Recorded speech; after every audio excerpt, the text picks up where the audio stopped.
திருவள்ளூர் மாவட்டம் திருத்தணி அருகே அரசு பள்ளியில் உணவருந்திக் கொண்டிருந்த 7ஆம் வகுப்பு மாணவனின் மீது சுவர் இடிந்த விபத்தில் நிகழ்விடத்திலேயே பரிதாபமாக மாணவன் உயிரிழந்தார். பாழடைந்த சுவரின் ஒரு பக்கத்தை மட்டும் அகற்றிய அப்பள்ளி தலைமை ஆசிரியர் மறுபக்கத்தை அகற்றாமல் விட்டதாலேயே பிடிமானமில்லாமல் இடிந்து விழுந்ததாக குற்றம் சாட்டிய உறவினர்கள் உயிரிழந்த மாணவனின் உடலை வாங்க மறுத்து போராட்டத்தில் ஈடுபட்டனர்.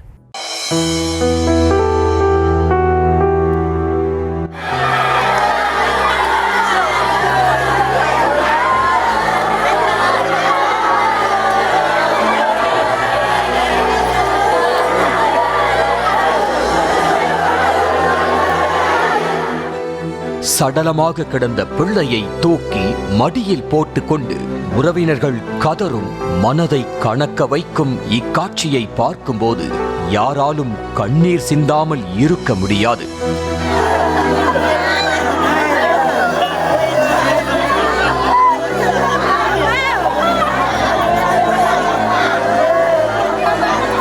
திருவள்ளூர் மாவட்டம் கொண்டாபுரம் கிராமத்தில் செயல்பட்டு வரும் அரசு உயர்நிலைப் பள்ளியில் அரையாண்டு தேர்வு நடைபெற்று வருகிறது. மாணவர்கள் மும்முரமாக தேர்வு எழுதிய நிலையில் உணவு இடைவேளை வந்ததும் உணவருந்தச் சென்று விட்டனர். வகுப்பறைக்கு வெளியே அமர்ந்து உணவருந்திக் கொண்டிருந்த மாணவன் மோகித் மீது மழையில் ஊறிப்போய் பாழடைந்திருந்த கைப்பிடிச் சுவர் இடிந்து விழுந்ததில் துடிதுடிக்க நிகழ்விடத்திலேயே பலியானார்.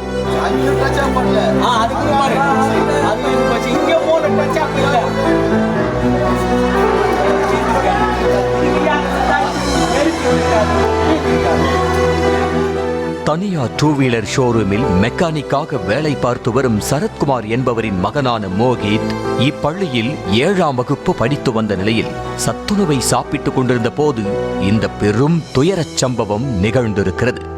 அந்த கைப்பிடிச்சுவர் நீண்ட காலமாகவே ஆபத்தான நிலையில் இருந்து வந்ததாக சொல்லப்படுகிறது. இந்நிலையில் கடந்த 2 நாட்களுக்கு முன்புதான் ஒரு பக்க சுவரை மட்டுமே பள்ளி தலைமை ஆசிரியர் அகற்றியதாகவும் மறுபக்கத்தை அப்படியே விட்டதாலேயே சுவர் இடிந்து விழுந்ததாகவும் சொல்லப்படுகிறது. 7ஆம் எண் வடிவத்தில் இருந்த அச்சுவரை முழுமையாக அகற்றியிருந்தால் அப்பாவி மாணவனின் உயிர் பறிபோயிருக்காது என உறவினர்கள் குமுறி அழுகின்றனர்.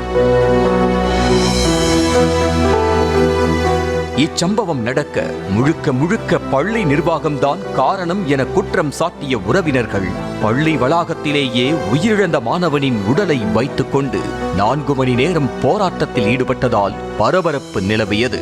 குடும்பத்தைச் சேர்ந்தவருக்கு அரசு வேலை, 1 கோடி ரூபாய் இழப்பீடு வழங்க வேண்டும் என வலியுறுத்தினர்.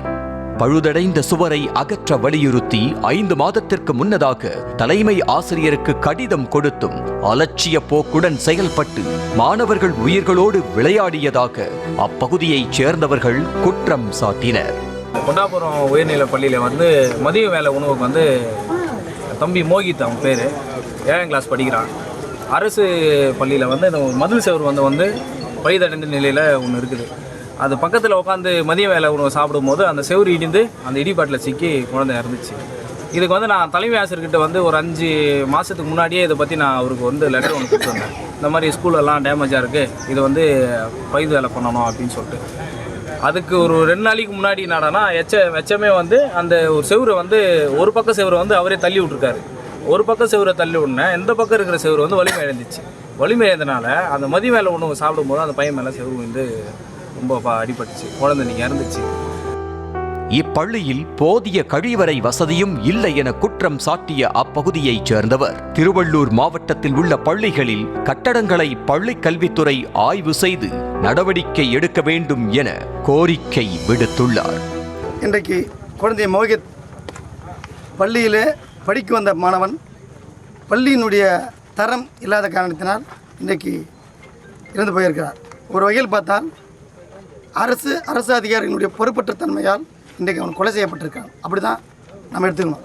பள்ளி மாணவர்கள் காலையில் உணவு இதெல்லாம் வரவேற்கிறது தான். நாங்கள் அதை மட்டுமே கவனத்தை செலுத்திவிட்டு அந்த இன்ஃப்ராஸ்ட்ரக்சர் என்று சொல்லப்படுகிற அடிப்படைகள், டாய்லெட்டு, காம்பவுண்ட் சுவர், பாதுகாப்பு, வாகனம், கரண்ட்டு, இது எதுலேயுமே கவனம் செலுத்தாமல் வெறும் ஓட்டரசியலையும் வாக்கரசியலும் செய்து கொண்டிருக்கிற காரணத்தான் இப்படிப்பட்ட படுகொலை நடக்குது. நான் அப்படி தான் சொல்லுவேன், இந்த படுகொலை தான் சொல்லுவேன். இந்த பள்ளியில் கூட மாணவிகளுக்கு தனியாகவும் மாணவர்களுக்கு தனியாகவும் டாய்லெட் இல்லை. எல்லாம் ரோடு பல இந்த இப்போ வந்த ரோடு கூட பார்த்தோன்னா அது எத்தனை வருஷம் எப்படி தான் ஒரு அவசரம்னா எப்படி தான் போவாங்கன்னே எனக்கு தெரியல. இந்த குடும்பத்தை பார்த்து இன்றைக்கி இருக்கிற எங்களுடைய இயக்க தோழர்கள் என்ன கோரிக்கை வைத்திருக்கிறார்களோ அந்த கோரிக்கைகளை அரசு நிறைவேற்றி தர வேண்டுமாய் கேட்டுக்கொள்கிறேன்.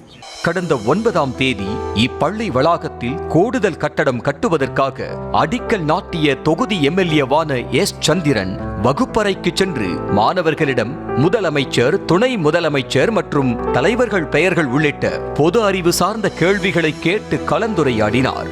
மாணவர்களிடம் கேள்வி கேட்டு அவர்களின் திறனை பகுப்பாய்வு செய்த அவர் பள்ளி வளாகத்தின் கட்டமைப்பை ஆய்வு செய்யாமல் கோட்டை விட்டாரா என்றுதான் கேட்க தோன்றுகிறது. ஏற்கனவே அரசு பள்ளிகளில் சேர்க்கையின் விகிதம் குறைந்து கொண்டே வரும் நிலையில் இதுபோன்ற சம்பவங்களால் அரசு பள்ளி மாணவர்களின் பெற்றோர்களை கலக்கமடையச் செய்கிறது.